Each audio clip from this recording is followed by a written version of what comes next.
দুমাসের নিষেধাজ্ঞা শেষে আজ মধ্যরাত থেকে শুরু হতে চলেছে সামুদ্রিক মাছ শিকার। মূলত বাঙালি রসনার অন্যতম ইলিশের সন্ধানে পাড়ি দেবে মৎস্যজীবীর দল। সুন্দরবনের কাকদ্বীপ, নামখানা, ফ্রেজারগঞ্জ, সীতারামপুর, রায়দিঘি সাগরের বন্দরে এবং ঘাটে ঘাটে এখন শেষ মুহূর্তের প্রস্তুতি তুঙ্গে। মৎস্যজীবী ট্রলারগুলি বরফ, জ্বালানি তেল, খাবার মজুত করে সমুদ্রে রওনা দেওয়ার অপেক্ষায়। এবার প্রায় 2000 মৎস্যজীবী ট্রলার সমুদ্রে পাড়ি দেবে বলে মৎস্যজীবী ইউনিয়ন সূত্রে জানা গেছে। কাল থেকে আমরা মৎস্যজীবীরা কাল থেকে আমরা রওনা হবো, বাইরেছি সবাই আসছে। কাল থেকে আমরা রওনা হবো, বাড়বো।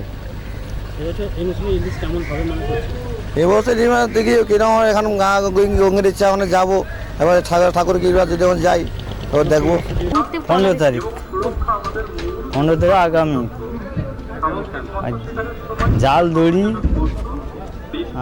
বরফ বাক্স সব তেল নেওয়া হয়ে গেছে। আগামী 15 তারিখে বেরোবো।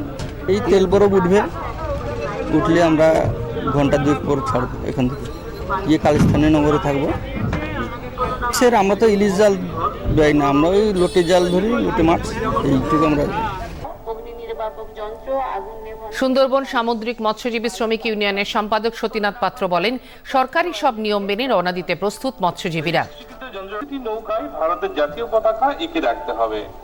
দুর্ঘটনাজনিত জীবন বীমা সমুদ্রগামী মৎস্যজীবীদের করা বাধ্যতামূলক। আমাদের ফিশিং ট্রলারগুলোর জন্য ব্যানফিট উঠে যাচ্ছে মধ্যরাত থেকে। তো আমাদের সমস্ত ট্রলারগুলো একই সঙ্গে বেরোতে পারবে না, হয়তো প্রায় 70% ট্রলার যেগুলো অপারেটিং অবস্থায় রয়েছে বা যেগুলো চালু অবস্থায় রয়েছে তার 70% হয়তো ট্রলার আজকে বেরিয়ে যাবে। বাদবাকি 30% ট্রলার তাদের কাজ শেষ হয়নি, তারা পরপর করে বেরোবে। তো আমাদের সমস্ত ইউনিয়নের পক্ষ থেকে যা করণীয় সেগুলো আমরা করেছি। ওদের যে সেফটি মেজারগুলো আছে সেগুলো চেক করা এবং ইউনিয়নের পক্ষ থেকে সমস্ত যারা শ্রমিক আছেন তাদেরকে ইনশিওর করা, তাদের সমস্ত কাজগুলো সম্পন্ন হচ্ছে।